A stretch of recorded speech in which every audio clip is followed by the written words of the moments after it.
Thank you for having me. My name's Andrew. As you saw before, I gave out a prize.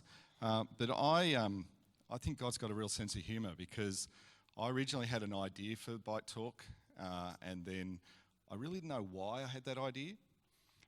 But I had this idea, which was, we got it up there, what schools can learn from MasterChef, and 6 lessons that they can learn from MasterChef. And I wasn't really sure. And then I did my devotions this morning, and I came across this verse, or I had this verse, which was from Hebrews, and it says, "Let us think of ways to motivate one another to acts of love and good works." And either tomorrow or next week you're back at school, and hopefully what I'm about to give you is 6 just silly little points, but hopefully have some power behind them around about you going back to school and what you can do for your students. So here we go. I love MasterChef. As you can see, I've got my chef's uniform on because I used to be a chef a long, long time ago. But I love the challenges that we have. So I love the challenges. I love the invention test. I love the pressure test. But I really love the mystery boxes. I love the faces of the people when they open up that mystery box and see what's going to happen. But what can we learn from MasterChef? So what are the 6 key lessons that we can learn from MasterChef? So I'm going to run them through you fairly quickly, and hopefully we'll see them up on the board. So the first one is, it takes boldness and passion to be in MasterChef. No one there is a chef. No one there is a professional. They are all there because they want to be part of this program, but they also love their food. And they have passion about it, but they have to be bold. They have to be willing to make themselves vulnerable in front of millions of people on the TV screen. And while I would love that, I know lots of people wouldn't love that.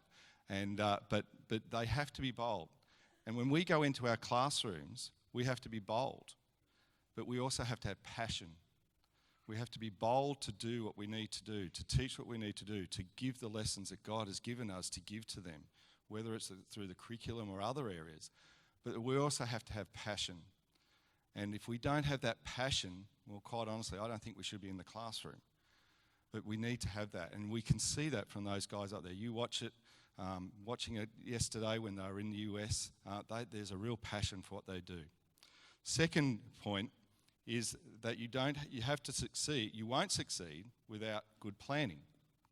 Now, we all talk about our planning, and we do planning when we go into the classroom. But it's actually bigger than that. I think it's about saying what we need, what our vision is. What are we looking to achieve? And why do we want to do that?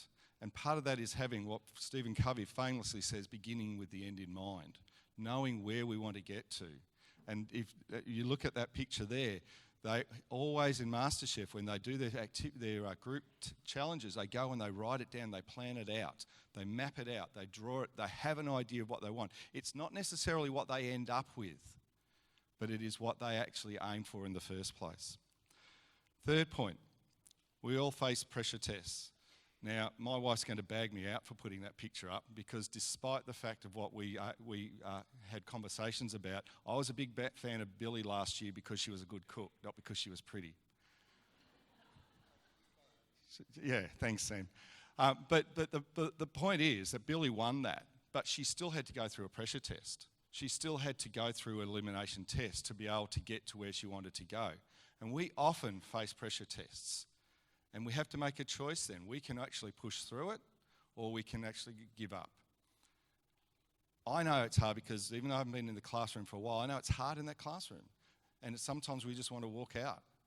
But it's being willing to press through because we know where we want to go is what we need to do. And Billy was a classic example of that, and she ended up winning the competition.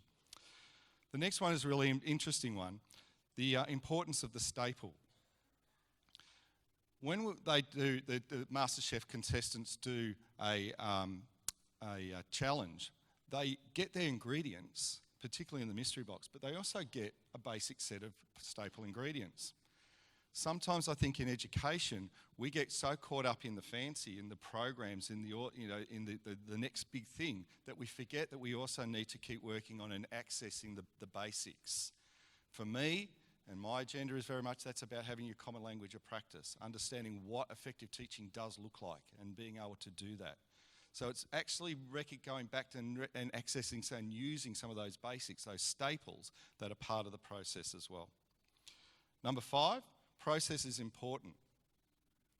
We hear a lot about creativity, and I'm sure a lot of you have seen Sir Ken Richardson's videos, etc., about the importance of creativity in education. But what underpins that is process.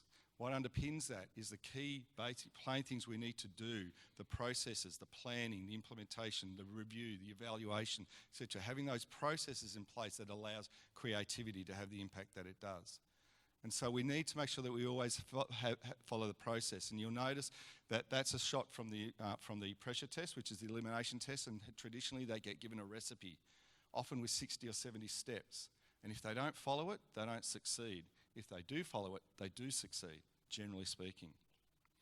And the final point is that we need to remember the hero. So that's a shot from one of the really famous ingredient tests, invention tests, which was make something that reminds us of popcorn. Now, I don't know how many of you are MasterChef fans, but in that particular one, there was only one person that met the brief, because everyone went off on tangents, but one person really created something that represented popcorn. And we need to make sure that we always do remember the hero.